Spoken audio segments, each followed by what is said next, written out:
My goodness.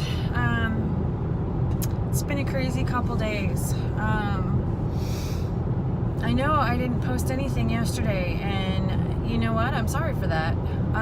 But what I thought I'd do on this drive that you're with me today is just get to know each other a little bit, tell you a little bit about me. I think the only thing I've ever really talked about is my cancer and my family and me. So I'll talk about me, that's fine, but how about if I give you some information that you don't know? Let's see. Let's start back in high school. My ear itches.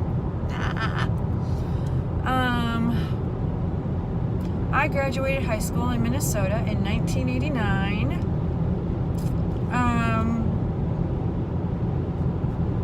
From there, I actually went to the East Coast. I was a nanny for a doctor.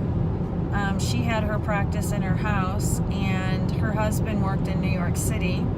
And when I got there, they had 2 kids, and she had another one while I was there. And you know what? I really liked being a nanny. It was good for me. Now, here's this little South Dakota girl who flew to New York and lived in Connecticut. I used to take the train into New York on the weekends sometimes, and almost got myself into a lot of trouble just because of my naivety. South Dakota isn't New York, and that's where I grew up. South Dakota and Minnesota. And boy, I learned a lot. But it was a great family. I don't want to say their name because I haven't talked to them and asked them if I could, but I remember that I loved Connecticut, loved the East Coast, didn't understand the people that much because where I had come from, everybody was all nice to everyone. And on the East Coast, that ain't the case. It's not that they're not nice, it's just that their demeanor is different, and you got to learn how to take it.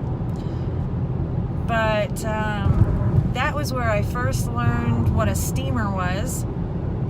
Blah.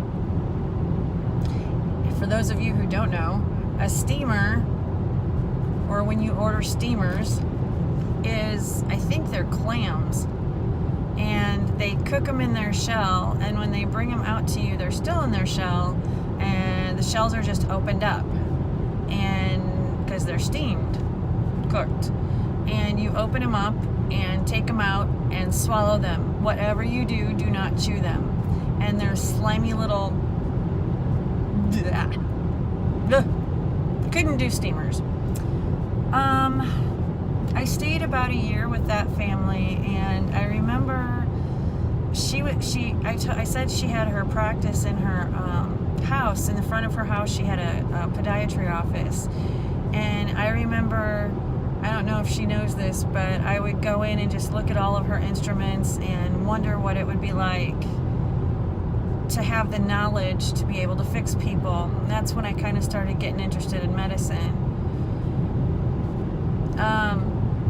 I left them after a year, and I think it was that summer, I went to a different family for a couple months, and it just did not work out well at all. I was a stupid kid, and confused and mixed up about a lot of things, had no idea what I wanted in the world. All I knew was that I wanted to do something. I wanted to be somebody that helped other people. And so I think I was getting a little bit restless, and that's why that didn't work out. So I went back home to Minnesota. All my friends were in college. I was ready to go to college, but I did not come from a wealthy family, and I didn't know really how to get into college. So what I did was I moved into an apartment with my high school girlfriend who was in college, and boy, we had a ball. Just to give you an idea, when we would have a party, this is how we would tell people to get to our apartment. We would give the directions to the apartment complex and say, stand in the middle of the parking lot and look up and all around when you see the lights on in an apartment and a Leonard Skinner poster in the window, that's us. Boy. That's a memory. But, so I don't think I was really prepared to go to college yet. So, we were all sitting around one night and playing a drinking game. And oddly enough, I wasn't drinking. I think I was the designated person that night, but anyway. We were doing physical stuff, like how many push-ups can you do and how far can you run and blah, blah, blah. And I was kind of bragging because I was an idiot kid. And somebody bet me that I wouldn't make it through basic training. Well, they lost their bet. I went into the military. I went into the Army Reserves. Loved it. Absolutely loved it. And then when I came out, I was going to go full-time into the military, but didn't, because when I went to have my checkup, found out that I was pregnant with my son, and I was single, and that just blew my world up. So I had my son, had my daughter. I stayed in the reserves for 9 years, by the way, during both wars, the first Saudi war and the second one. A lot of my friends went. I went to SAND training and was supposed to be shipped out that next week, but that was the same week that they started sending people home, so I didn't get to go.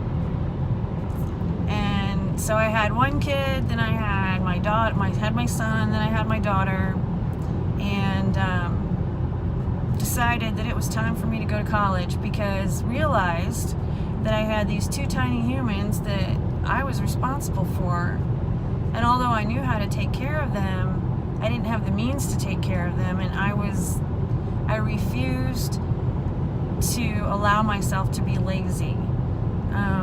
I wanted to be able to give them opportunities in their life and a good life. So I had 2 babies, I worked full-time, and I went to college full-time, and I went to nursing school.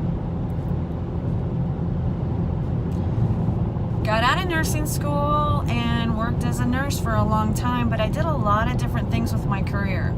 And I think that's what we'll talk about next time. I think next time I'll talk to you about my career, because that is something I'm very proud of. I was very successful in my career. I miss it dearly. I wasn't just a nurse, and I wasn't just a trauma nurse. I did many different things in nursing. And yeah, I think we'll leave it at that. So I'm on my way to radiation, and hopefully you guys are having a great day. I'm not feeling that bad. I'm not feeling that great, but I'm not feeling that bad. And that's a good thing. So I will talk to you soon. Bye, guys.